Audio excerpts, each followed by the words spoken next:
Hey, hello, everybody.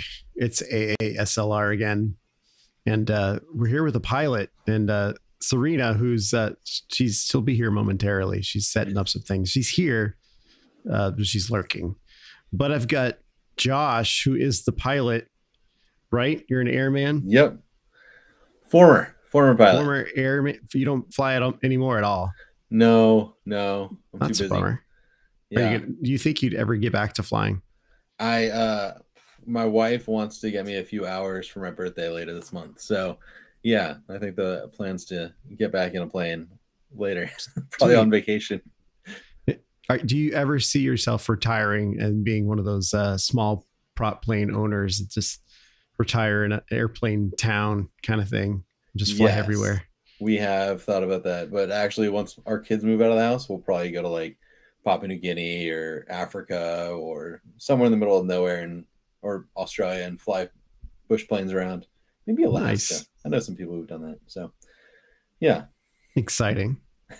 So, what does a pilot know about cybersecurity? Oh my gosh. Yeah. So You got a lot to tell us, right? I used to fly C-130s for the Air Force. And then some life stuff happened. My wife was also a pilot. We had kids. She got out of the military for some medical reasons, and I got the opportunity to find a new job in the Air Force. And they made me a cyber warfare officer. Cyber So, worker officer, cyber warfare. cyber Yeah. warfare. Okay. Yep. You want to know a funny story? So I, I'll tell you in a minute. Can you hear me? We yeah, hear we you can hear you, now. Serena. All right. Yeah, no, I had a cyber slot for the Air Force, and Ooh. then I was like a semester away from commissioning, and then I got diagnosed with an autoimmune disease, and then they they medically separated me. So Oh, yeah, I tried. nice. Where were you at? Oh, since I was in ROTC because it was Gotcha. just to like commission Yeah. after I graduated. So I did like a few years of that, and I had a slot for cyber. Mm-hmm. But yeah, it was like my last semester, and which Oh man. sucked. But Yeah, I think it ended up working out for the best, though. that's cool. Nice.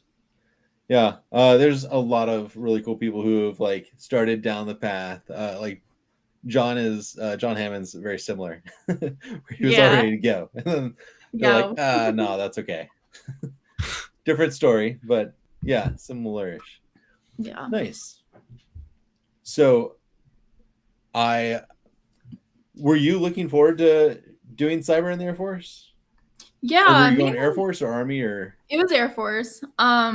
Yeah, like my cadre, well, he was like a lieutenant colonel, was a Mhm. cyber operations officer, which was cool for me because I get to like pick his brain about a lot of stuff. But Yeah. like the thing that I wanted to do and learn Mhm. was offensive, Yeah, but those slots are small, they right? are. They didn't you kind of have to be like the best of the best to get those slots.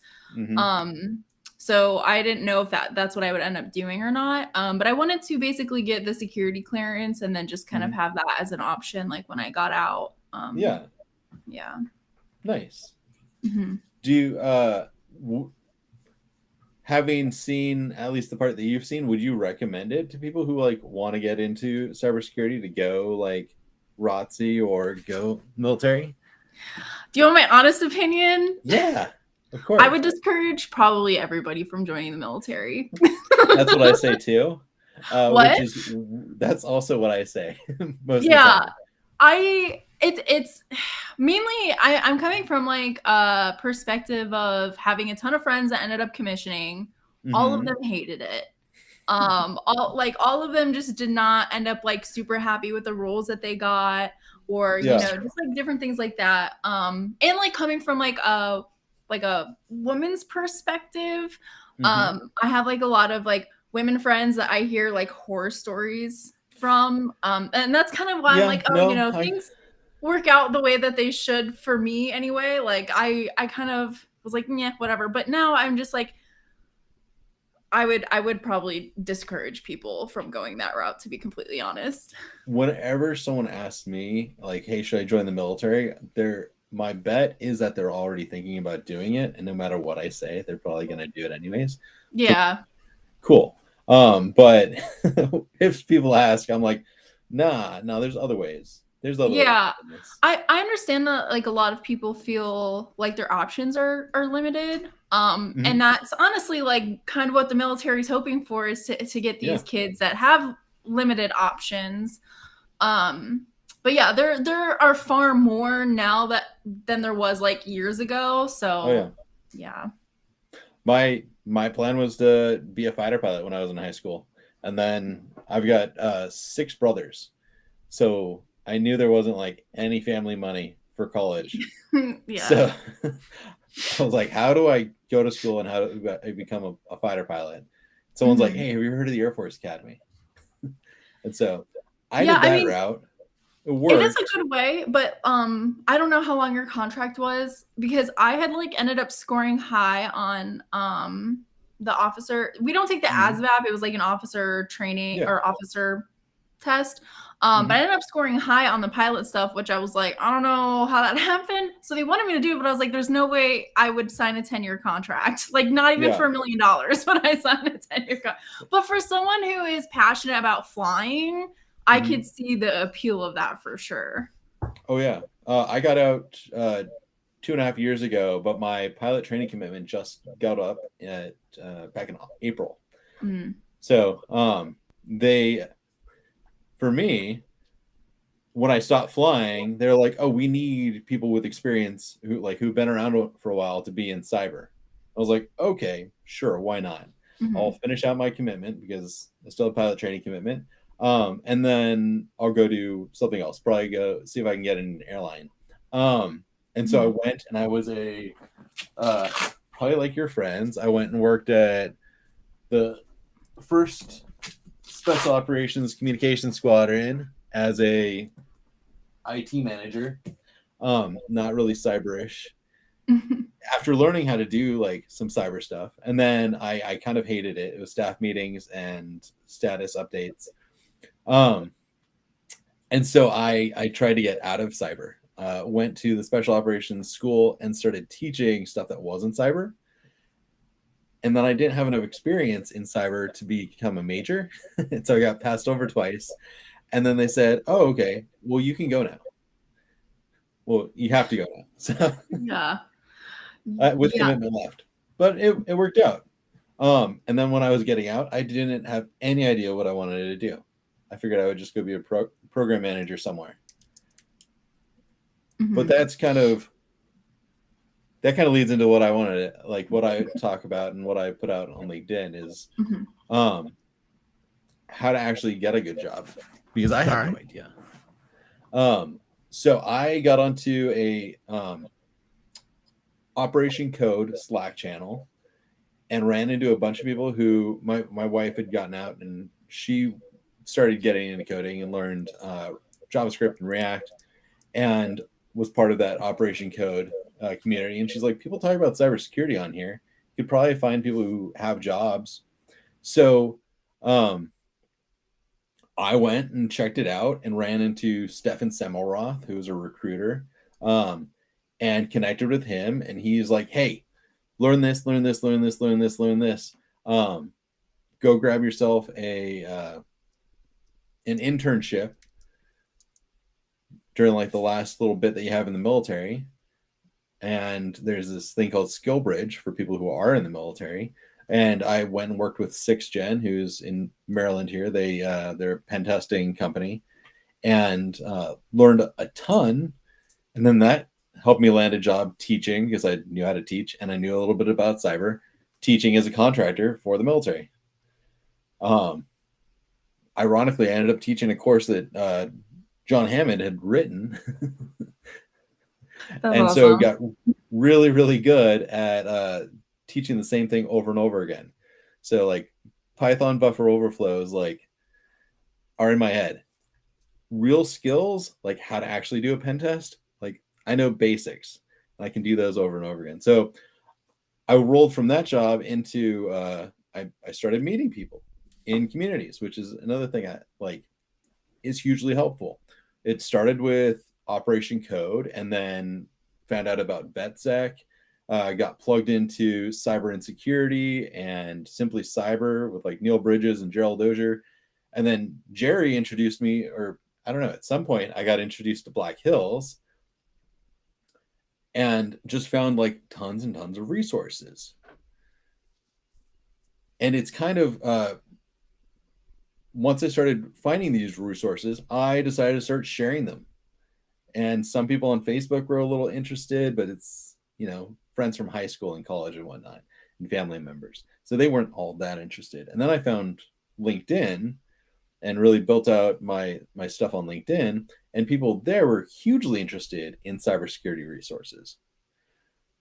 So all the things that I had initially learned, basic networking, Windows and Linux internals, how websites work, how email works, some protocols, some services, and then like the security basics.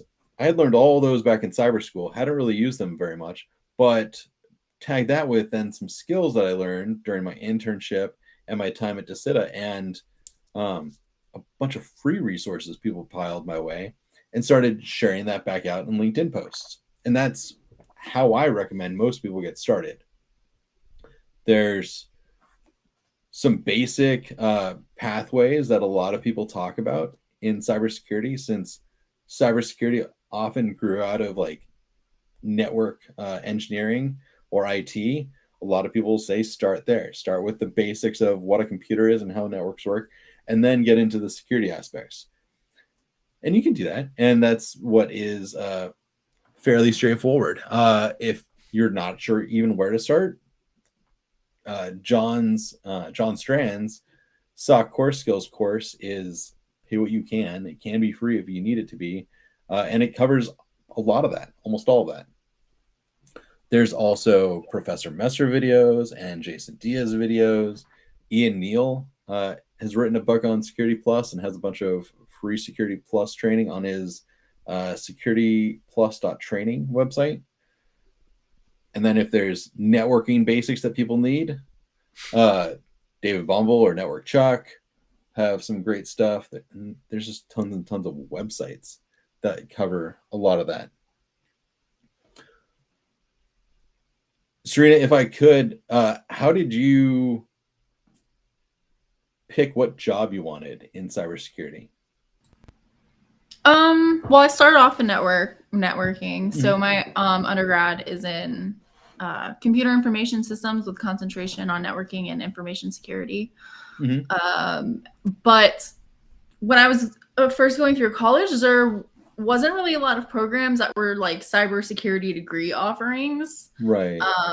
It was kind of like right about when I was getting ready to graduate, did all of those like cybersecurity courses and degree options pop up. Yeah. So I did networking, and then, you know, after college, I kind of was put in a pickle a little bit because I had a plan to be a cyber operations officer for the Air Force. Right. But then that fell through, and I was like, I didn't really think about, like, you know, in the private sector, like what I wanted to do or where I wanted to go specifically. But I ended up getting a job at Cisco and being a network engineer there, doing support. But I've always had an interest with security. And then, you know, when I started posting on TikTok, a lot of my content was like jokes and then networking, and then and cybersecurity, just kind of like whatever I'm interested in at the time, that's what I post about. Like whatever I'm learning about, that's what I post about. And then, you know, I knew I wanted to get more into security because networking, I like it. It ends up being like a little repetitive and I get bored quickly. So yeah, so then I took kind of like a year just to kind of figure out, like, explore different like security positions, talk to a bunch of people and figure out like what exactly I wanted to do as far as security goes, and ended up at Black Hills for being a pen tester and content creator. Yeah. Nice. Did you use the NIST NICE framework at all? No. When you were like researching? No. I've heard a lot of people talk about it, and I've when I was at DeSita, I actually built a training needs assessment right when the pandemic hit. Courses stopped. They weren't set up well for virtual training. And so I did my spreadsheet magic on the NIST framework and knowledge, skills, and abilities. And it's all right. It really works well for the government to say, like, what is this job? For everyone else, it may or may not fit. Because there's a couple different roles in the NIST framework that might be a pen tester. There's a couple roles that might be a SOC analyst, but it's not like a exact thing. Because what is a pen tester? Like, are you doing external scans or internal? Like, are you doing web app or Wi-Fi? Yeah. Um, It really that is hard, and that has a similar problem with networking. When people are looking for networking jobs, it's like, well, if you're going to be a network engineer for a city, it's going to look probably very different than if you are a network engineer for Facebook, right? yeah. So it's like, what is that and what does that mean? And you really have to like kind of dive in, look at job postings, talk to them like when you're going through the interview process. For me, as far as pen testing, I prefer web app or sometimes internals kind of come a little naturally to me just because I have a lot of experience in different networks, especially from working at Cisco. I was in hundreds of people's different networks. So that kind of gave me like really good experience. But it really depends on, I guess, the pen testing company and like what's needed. So maybe someone's like, oh, we have a ton of externals. Some people can do both, or all externals, internals, web app. But from my perspective so far, it seems like people are either focused on internals, externals, or web app mainly. Yeah, that seems to be like the breakdown a lot of organizations use. So there are a ton of jobs out there, and I get hit regularly by people who are like, I don't know, like I want to get into cybersecurity, and I say, okay, what job do you want? And they're like, what do you mean? Like, I just want to get into cybersecurity. There's a lot of jobs out there. I know Neil Bridges and Gerald Ozier did like a joint video a few months ago where they went through like the top 15 hot jobs in cybersecurity, and both of them have been CISOs at different times. Gerald's always been like an auditor and on the GRC side more. Neil's been a pen tester for years and was a pen tester in the Air Force. He actually helped build out the school down at Hurlburt for the advanced training. And so they had some great insights into the different roles. Neil also built out a SOC at one of his past jobs. Hey, Brian. But if you're new and you're not sure what jobs there are out there, there's a bunch of different places to look. Lockheed Martin has a quiz based off of like your personality and how you might feel in a few different situations. It points you to a couple different cybersecurity roles. Try Hack Me actually has a quiz for it kind of takes you to like the red blue analyst side. CyberSeek has a quiz as well and a lot more information. It kind of follows that NIST framework, so it's a little clunky, but there are places to start and get an idea for what roles are out there. Serena mentioned it really well. Looking at job descriptions, go out on LinkedIn, go out to Indeed, and put in like jobs that you're interested in. I've heard Jason talk about this. Some jobs have multiple titles. So you could be a SOC analyst, you could be a SOC 1, you could be a SOC engineer, you could be a vulnerability analyst. Vulnerability analyst could be in a SOC or it could be a pen tester. A lot depends on what that job is, what they're actually looking for in the job description. Because two companies could have that same name and mean different things. So you really want to look at what they do in those roles. There's also some organizations out there. Whole Human Cyber Initiative is a couple of my friends. They're primarily on LinkedIn, but they've got a Discord server as well where they're taking people through a whole path.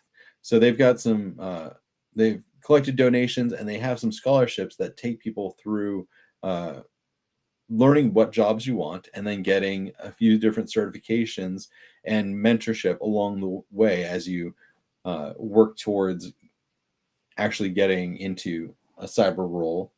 Kip Boyle, I've been working with him for the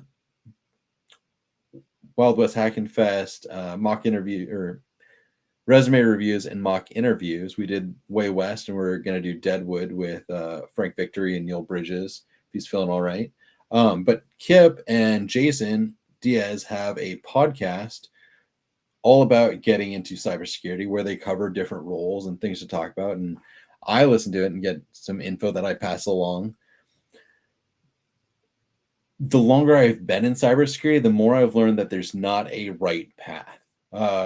Brian Godfrey's on this call, and I feel like he's a great example of like there is not a direct path. You could have been a Coast Guard radio operator and a truck driver for years and decades and still have a place in cybersecurity working at a SOC. It all comes down to actually like getting yourself in the door. So with that, and online communities, if you're here, if you're listening to this, then perfect. You're in the right place. There are people here who want to help you, including me and the others here. If you're not following Serena on TikTok, highly suggest it. It's at least entertaining, but it's also super informative. But join these communities, be active. There's a Discord server for Black Hills, now just the Infosec Discord server. Ask questions. I've mentioned a few others, Simply Cyber Insecurity, great communities of people, Cyber Mentor Dojo. It's run by JJ Davies. He's a great guy. He's got some great insights and a really useful community there. I could go on and on. I post a lot of these on my LinkedIn in my featured posts. So if you're ever like, Josh said a thing, it's on my LinkedIn. I just repeat the same stuff over and over again. Oh, hey, thanks, Ryan, for posting that. So if you finally know what job you want, you've got an idea, and you know some of the basic information, then the trick becomes how to actually get a job. And that's often what people ask me. They've got a few certs, they've got some training. Highly agree. Thanks, Brian. Reach out to people in the field, and they're often going to be helpful and supportive. People in cybersecurity tend to be supportive. Our role is literally to support and help people. So we tend to do it in our personal lives as well. But what will get you a job? I'm currently a sales engineer, which is a fun role for me. It's like teaching, but it's also selling things. And I just get to talk all day. But what I've learned is if you're selling a brand. And when we're trying to get jobs, we're selling ourselves. Someone wants to pay us money for the things that we can do. But they don't know what we can do unless we market ourselves and show them what we can do, right? Serena, you started She Networks TikTok before you started at Black Hills, right? Yeah, like I started 2020, probably like August or like summer of 2020, I think is when I started posting on TikTok. Mm-hmm. Yeah.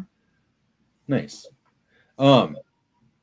Did you do it for like a greater purpose, or was it like, hey, I've been learning some stuff and I don't know, want to try out this TikTok thing and share and see where it goes?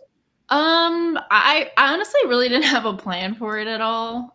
It was more just like, I don't know, like if you were just to like download Instagram and start posting Instagram stuff, and then it kind of took off a little bit. Yeah. It was more just like a personal account that just had like, I talked about tech stuff. I really before then I wasn't like a content creator at all. I didn't have blogs or anything like that. So it kind of just like happened because I just wanted to like make some jokes. And so yeah. Nice. Would you say that helped you get your pen testing job with Black Hills? Oh, for sure. Yeah. I think I've gotten like so many opportunities, not just at Black Hills, which I believe, because Jason and John know me from the content that I create, and which, they're obviously interested in because they also do community and content stuff. But, you know, even outside of Black Hills, like I would just get so many like emails and DMs of people at different companies offering me like opportunities or different job openings and things like that, which is fantastic. It's great. And that's why I encourage people, like, even the other day I was tweeting about like the internet runs off obscure blogs. So like if like I want people to make blog posts even if they're like, oh, I don't know who this is like gonna be. This is super niche. But I'm like, when I'm Googling things trying to fix or troubleshoot stuff, I end up on these like very obscure blogs that like end up giving me the answer that I need, you know? Right. So you never know who ends up, you know, kind of in your sphere when you start putting out content and like contributing to the community. Nice. That was exactly what my recommendation was going to be, is start putting yourself out there. It doesn't need to be Instagram or TikTok. Though if that fits your style, like go for it. I posted like 2 things on Instagram. It's just I prefer LinkedIn. I can like long form. I can like just stream of consciousness. I'm sure I could do it in like an TikTok. I do it enough in front of a camera that it might sound like something someone would want to listen to. But put yourself out there in a place that people who are interested can learn something from you. So if you are learning, which we should all be learning, that's also one of like the keys of cybersecurity. If you want to be good at this at some point, we're all bad at it at some point, and you have to learn things and try things and be bad at them until you actually get good at them. So sharing that journey in a vlog, in a blog, on social media, having a Discord's or a GitHub account where maybe you've got write-ups or things that you've built or collections of things that you're playing with. That can be really, really helpful for actually showing people that you know how to do things. I've got a very bad video. Like Ryan would laugh if he watched it because it's very low production quality. It's before I had these lights and back when I had a heavy headset. Very bad quality buffer overflow walkthrough. And I've got the code up on GitHub. I totally stole it from someone else, and I gave a credit where it's due. But I took a Python 2 buffer overflow and wrote in Python 3 because that's what we do now is Python 3. And that got me out there. I literally did a 10-minute like teach someone buffer overflows to Neil Bridges during my INE interview. Neil had already known me. He was pretty sure he wanted to hire me, but he just had to see like, hey, on the spot, teach me something. And so I pulled something out of a hat that I knew how to do. But he already knew it. He'd seen my video. He'd seen my GitHub. So make things easy for people. Make them easy to know who you are, what you're about, and how to hire you. That's branding. So like most people, when I showed up to this job, hopefully Rosalind's watching, some of my coworkers are like, "Oh, hey, you're Josh. You did those videos." Or like, "You're LinkedIn famous." I was like, "I don't know about that." I just share a bunch of stuff over and over again on LinkedIn, and it goes places. People will know about you, and if it's good things, hopefully it's good things that can help in an interview process. I've heard it from Neil and Kip and a lot of people who have been hiring managers. When you have an open position and you need to bring someone on board, it can be such a pain in the butt. Going through tons and tons of resumes. You've only got so much time in the day. You've still got a job to do. Your job's actually probably harder because you need people to be working and you're kind of covering that role until it's filled. So often you can be really busy. So you get a resume, you get like an application, you're going to skim it real fast and be like, this either fits or it doesn't fit. And if you get hundreds of them, then you're going to go really, really fast until it'll be like, no, no, no, no, no, no, maybe, no, no. So make that easier for people by making your resume easy to read and focused on the things that they're asking for. This is something that I've seen from Neil and Jerry and Stefan and Kip and Jason Blanchard. If you're going for a position and there is a job description on LinkedIn or the company's website or Indeed or wherever, you want that job. If it asks for skills or just an overview of like, hey, we want a person who can do these things. If you could do those things, copy the sentence out of the job description, find the right place in your resume, whether it's in like the summary or in a specific role that you filled, and plop it right there. If it's like their summary for their job and it perfectly describes you, take it, put it in your summary, make sure that it is accurate. Like, you don't want to misrepresent yourselves, because that's a good way to like ruin your reputation, because community is small and people talk. But if it does fit you and you're just like, I don't know how to put me in the right words for this job, like, they did it for you. Take their words, put it in your resume. Then you want to sell yourself. So a lot of applications or a lot of resumes are going to go through an ATS, an applicant tracking system. And I found out that my most recent resume is not Bamboo friendly. It was in a PDF, but somehow when it went through the system, formatting shifted, and like ISC squared with a hyper scripted 2 for my CISP somehow became like weird symbols. I don't know how it happened, but it's one of those things that like now I know. So I got to figure out that formatting. If you have tables, if you have graphics, if you have multiple colors or weird fonts, ATSs don't like those. And also, we get used to reading Arial or Times New Roman or just different fonts on a regular basis looking at a screen. If you pick a font that isn't what people are used to, it's likely not going to be visually appealing to them, and they're probably not going to enjoy reading it. If people don't enjoy reading it, then it's going to leave, even if you're the perfect fit, but somehow your resume leaves weird feelings with them. That could be like the difference between like you as a perfect fit and someone else who's also really close as a perfect fit.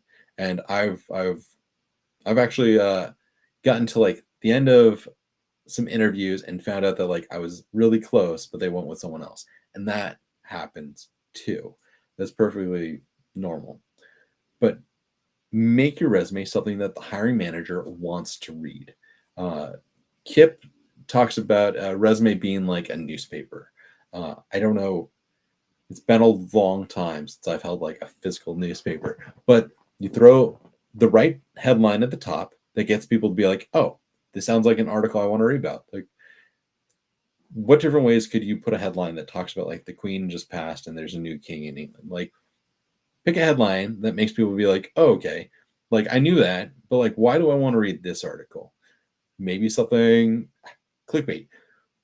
Do it properly. You also don't want people to be like, I don't like this guy. Again, small community, people talk, and you don't want to be that guy.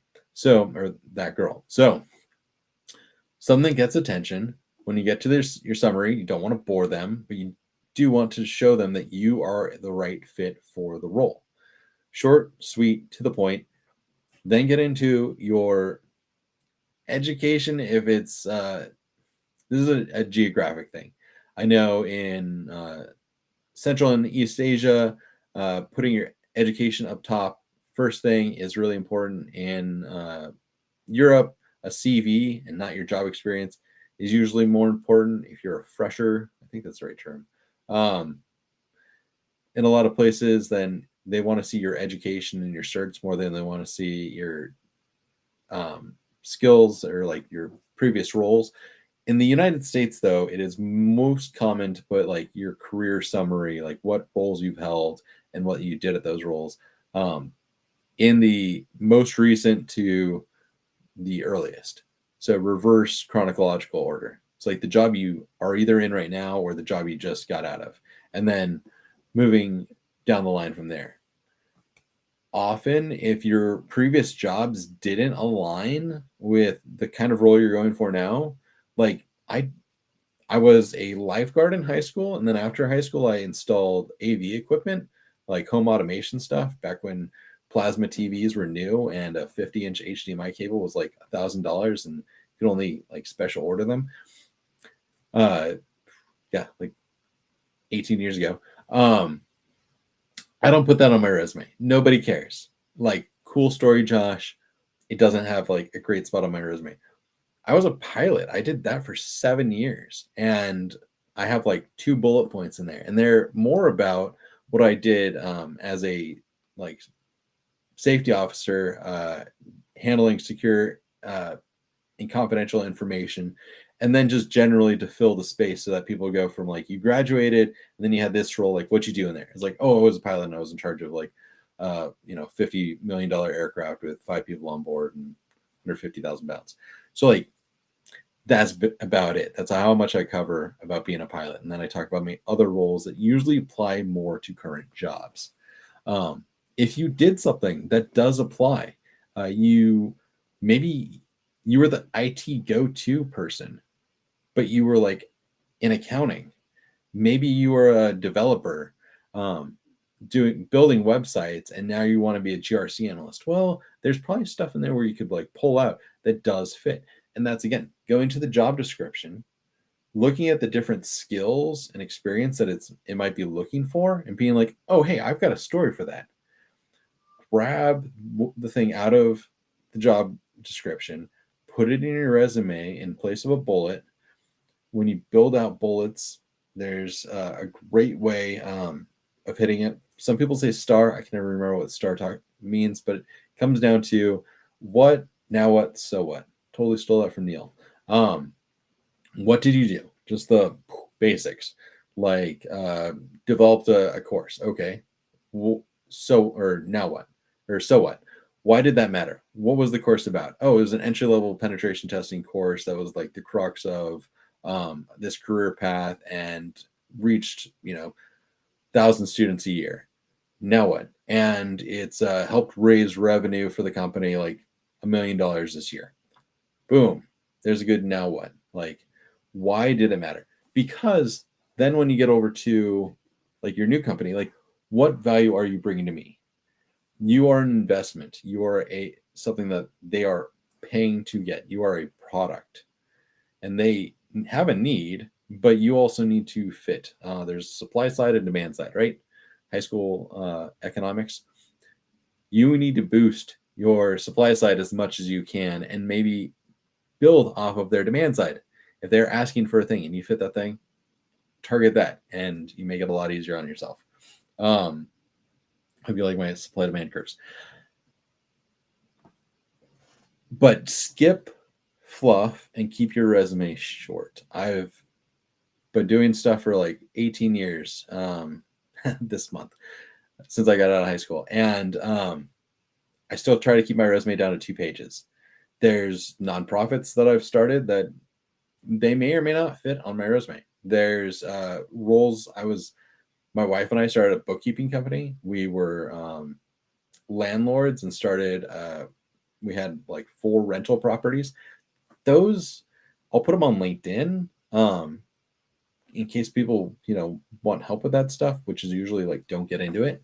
But I don't put them on my resume because it doesn't necessarily apply, and I can better use a space for other things.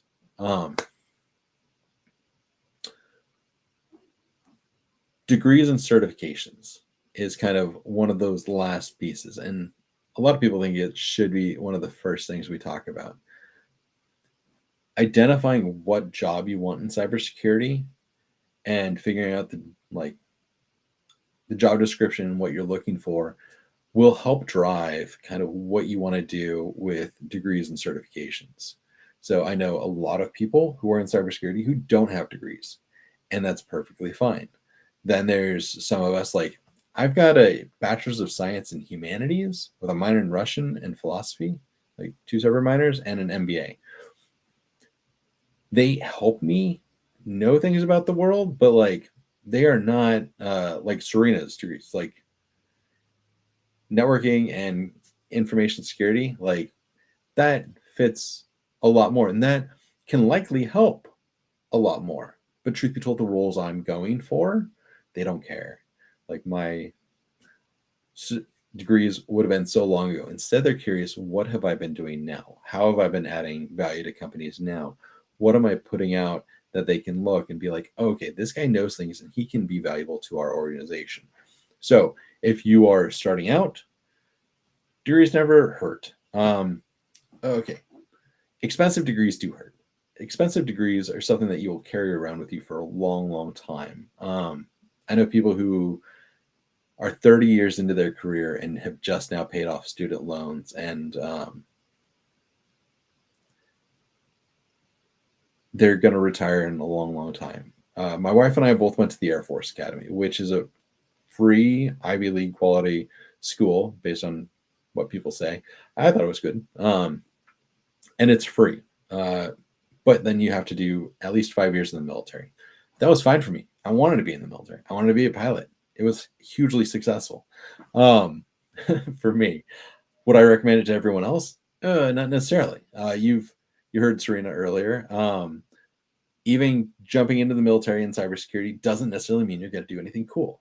I know plenty of people who are in the military, who were recently in the military, who did cool stuff, but man, it's hit or miss. And I know someone who just did a really cool tour down at Fort Bragg, working for a special unit, and now he's not. And I don't think he'll do anything that cool ever again, but he did it for a few years. Brian, what are my views on boot camps? And Brian knows, and people who've been following me on LinkedIn know that I am not a huge fan of boot camps.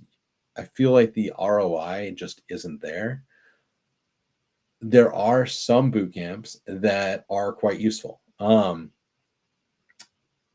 they're not coming to the top of my head. So if someone really wants a good boot camp and you're listening and you're curious, I will go and find them later and I'll post about it on LinkedIn.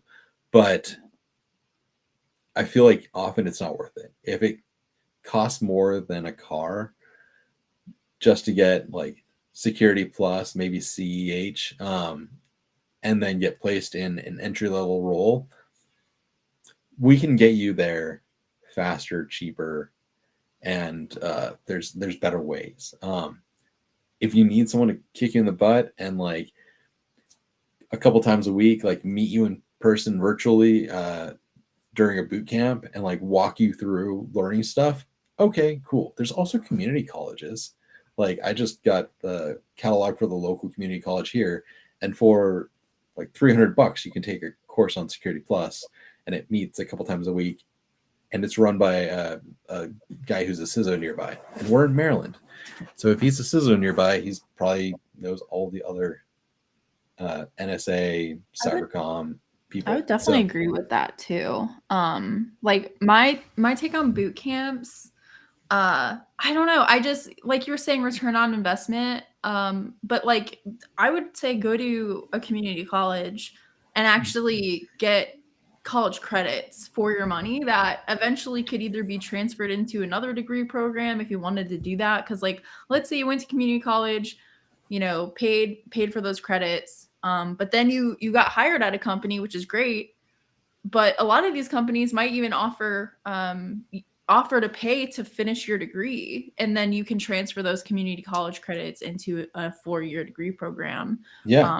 And I think it's worth more for your money. Right. And some of these, I know, I go to SMU for my master's, and they have cybersecurity boot camp, and I think you actually do get college credits for that. Yeah. So that might be something different, but actually getting credits from a accredited school, I think is probably worth more than just a random startup boot camp something. Yeah. So my push is always for people to know that there are options and to do the option that makes the most sense for them. I think of some people I met in the military. I knew a couple Army guys. I dragged them around Afghanistan one day, and they took the longest way to move, 50 miles. But they were telling me they had no other choice. They were buddies from Ohio, and they were National Guardsmen, and they were on this deployment. they were in front of a judge. And the judge is like, you've got two options. Like, you can go do 10 years in jail, or you can join like the National Guard and deploy like next month. And they loved it. And I haven't heard from them since, but sometimes you don't have a lot of options. If a boot camp is the only way that you're gonna like get your stuff in gear, getting gear, and move into the job that you want, cool. Go rock it. Also know that there's a ton of other resources and there's other people who are willing to like help you along the way. You don't have to like have everything in that one bucket just because you paid for it and are doing a boot camp. Like, you can still use the for your resources. You can still use all the rest of us to help out. Love to do that whenever I can. Yeah, there are tons of free resources. Obviously, Antisyphon Training, I'm a huge fan. I know many people like Brian Godfrey over here, who has used that training to actually land a job. Ironically, right back with Black Hills, because Brian, what'd you do? You made a vlog, you made a blog, you volunteered, you posted over and over and over again about the training that you did, and you participated in a ton of training. You were on Neil's streams and Jerry's streams and Jax's streams, talking to people in the community and becoming known and sharing what you knew. Sorry, I'm a big fan of Brian. He was one of my interns at Cyber Supply Drop.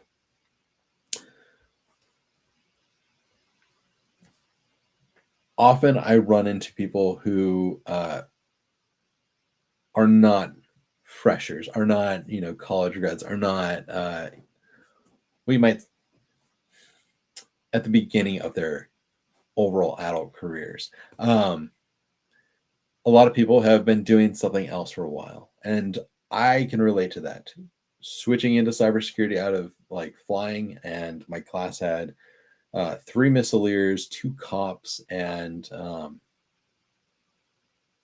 then a bunch of just second lieutenant college grads. But there were a lot of us who, even in the military, had transferred from other jobs into cyber. And guess what? You have transferable skills. If you've been working with a computer for a while and you're just trying to get into cybersecurity, you probably have an understanding of like at least some security basics. And if you follow a little bit of that, you're going to learn that like, oh, okay, I do understand how these things work. But the skills that you have, if you've been around for a while, are just life skills of communicating with people. Anyone who's worked like McDonald's or Chick-fil-A that I know personally, like my little brothers or my uncle or my aunt, a lot of them took skills from just being at the teller and talking to people regularly and having to like orders get mixed up, or you're like rushed and harried and you have to work alongside your colleagues and you have to make people happy and give them what they want. You learn a lot about like communication, teamwork, and empathy in a business situation. And those you take with you forever. Hey, Kim. The same thing can be true about almost every job that we do. If you've worked with other people before, if you've worked in certain technologies before, and you're getting into cybersecurity now, maybe you were hospitality or marketing for a hotel chain, and now you're getting into cybersecurity. Well, you know how to communicate with other people. You know how to work alongside other people. You probably know how to do project management and like Trello boards and a lot of those things that like even people who are skilled in cybersecurity might not be skilled in those pieces, in those aspects. And you can use that to build up a team even better. So, yeah, that's the last thing I kind of wanted to cover with is if you are transitioning and you're closer to my age or you're a little older than me, and you're just starting out in cybersecurity, know that everything that you've done in the past can help you in overall helping your career. And you don't necessarily have to start at the beginning. I have recommended to some people of grabbing a help desk job. If you have no IT experience, but you've been doing something else for like 20 years. One of my buddies, Ryan, was a weatherman in the Air Force. and he had started out in IT like in the first couple of years of his career, and then he did 18 years as a weatherman, giving weather reports to pilots before they flew, or like helping the mission plan. He didn't want to keep doing that. He wanted to get into cybersecurity. And I said, you might make some connections and get a little ways if you were to like work in the help desk nearby. Not for long. He did it for a month. Met someone there, got hired because it was contractors, met other contractors, and then he got hired into a cybersecurity role and like doubled his pay in like a month.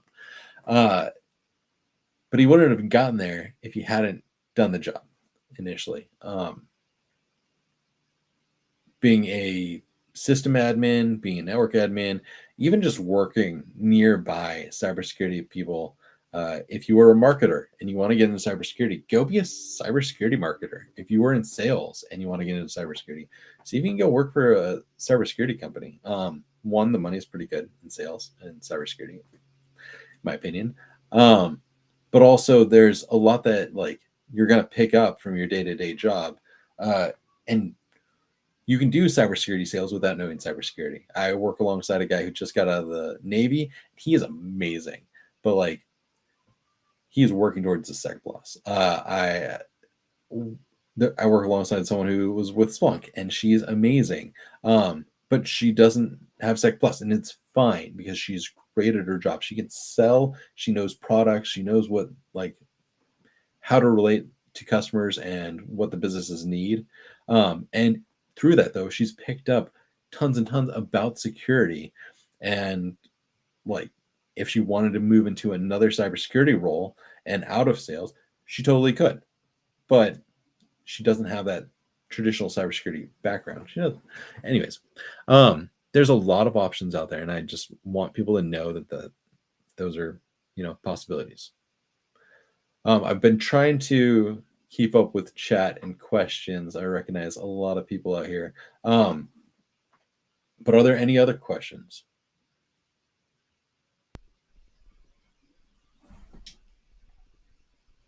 Did you get Brian's question about the wide range of learning? I think I saw it and missed it. Should you take a wide range of learning and find your fit, or just decide this is what I am going to do? Thanks, Brian. I recently made a post about this on LinkedIn. There's a couple different ways of learning, and my wife homeschools our kids, and I've been teaching for like the last like 4 or 5 years before I did sales engineering, which I'm still doing a lot of teaching. And so we've talked about like a lot of educational basics and how people learn. And there's traditional methods of like prescribe, like learn this, then learn this, then learn this, then learn this. And it usually works for people.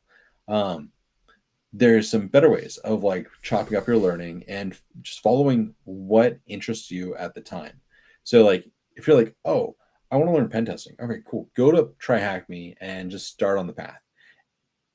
And you're going to like run into things where you're like, I have no idea what this means. And you can then dive deep into, okay, well, what is the background on that? What does it mean? How does it relate? And follow it that way. And it's not going to be like as prescribed. It's going to be a lot on you to just follow your own research and find the pieces and parts and training that aligns. And that is now doable with virtual training. If like you wanted to go to Try Hack Me, there's pathways, but there's also just tons of rooms, and there's not an order that you have to complete things. Same with like Antisyphon Training. If you're like, oh, this is really interesting, I want to learn about canary tokens and deception.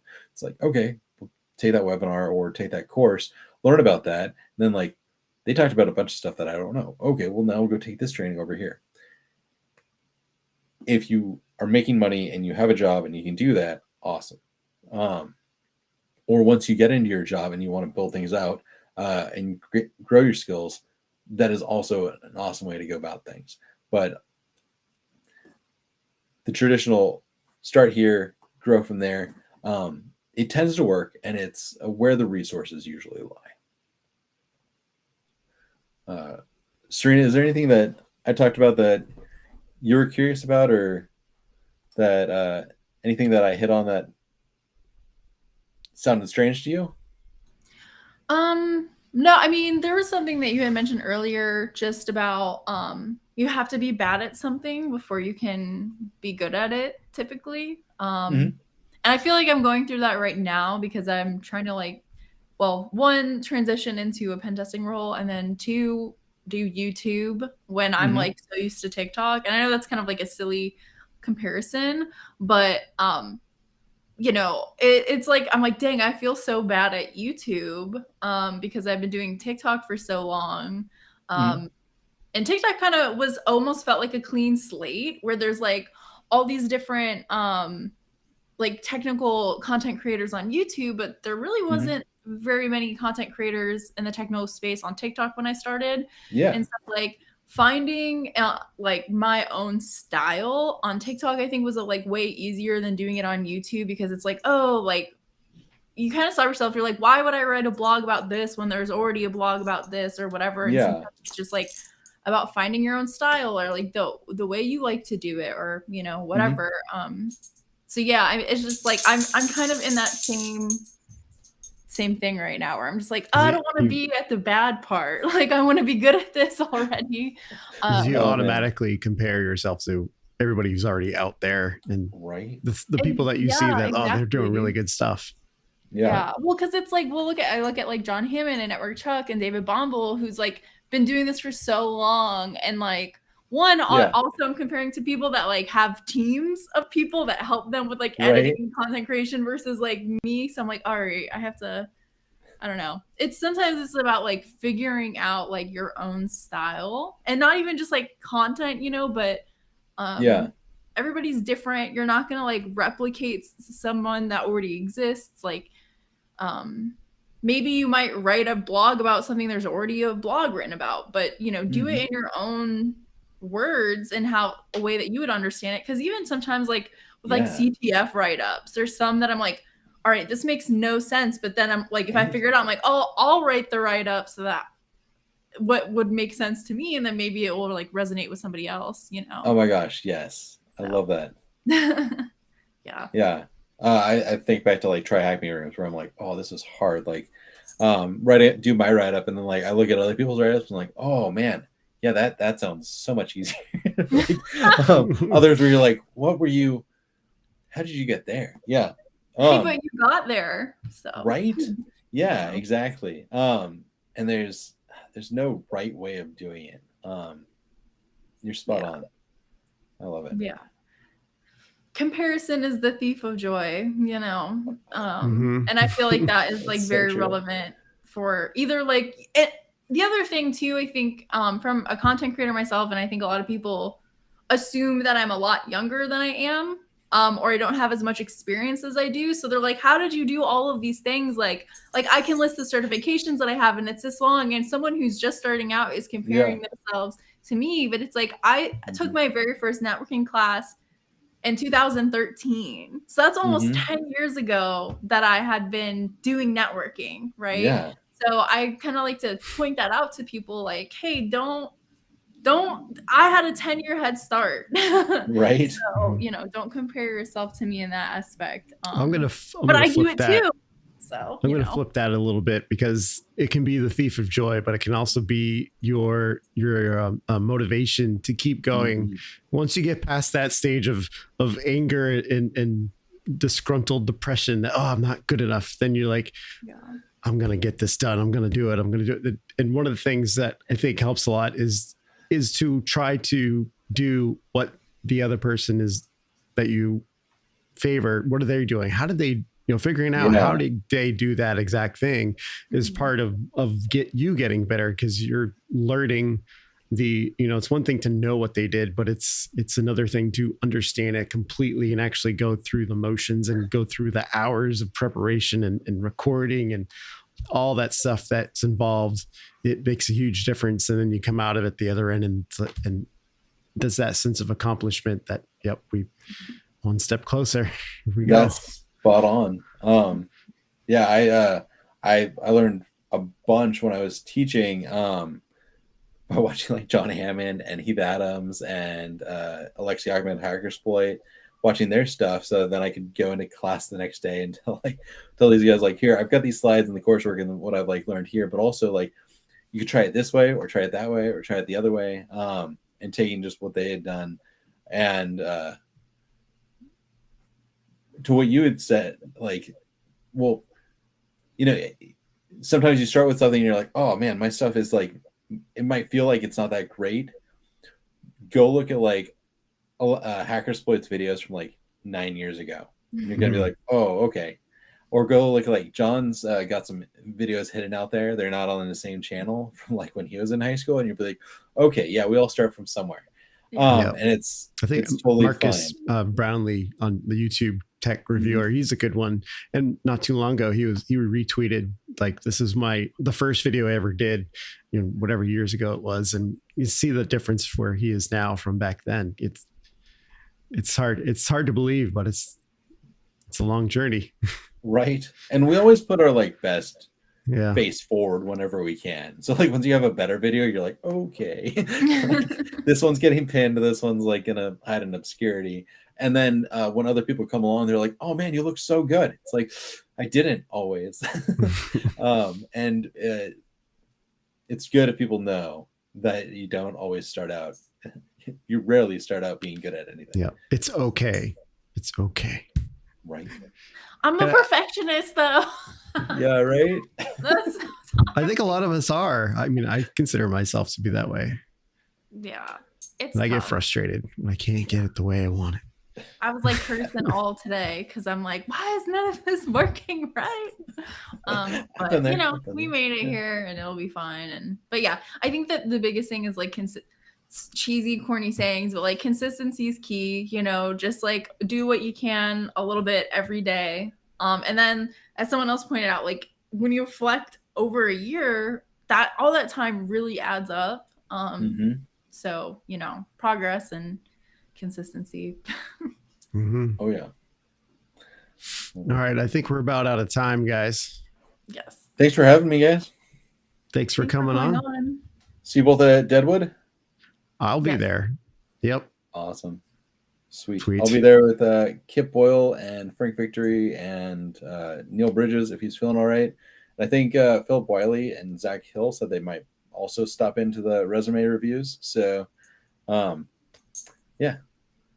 If you are coming to Deadwood and you are available during the resume review time, feel free to register. Put out links on LinkedIn. It's newvillage.org/resumes is a place to register so that we know that you're going to be there, so we can make sure that we have enough people to help support, because I'm going to drop in the one-on-one support. The Deadwood link in the chat too. Might as well do that, huh? Yeah. Awesome. Thanks, Ryan. Thank you, guys. Thanks again, Josh, and everybody who came to hang out with us today. We will be back for another AASLR next week. Until then, killing it.